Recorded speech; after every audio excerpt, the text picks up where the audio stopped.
आसान है क्या? क्या ऐसी मोहब्बत करना जिसके बदले मोहब्बत ना मिले?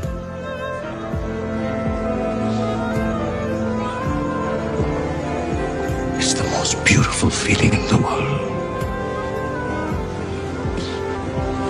कमजोरी नहीं लगती आपको? बिल्कुल नहीं। एक तरफा प्यार की ताकत ही कुछ और होती है,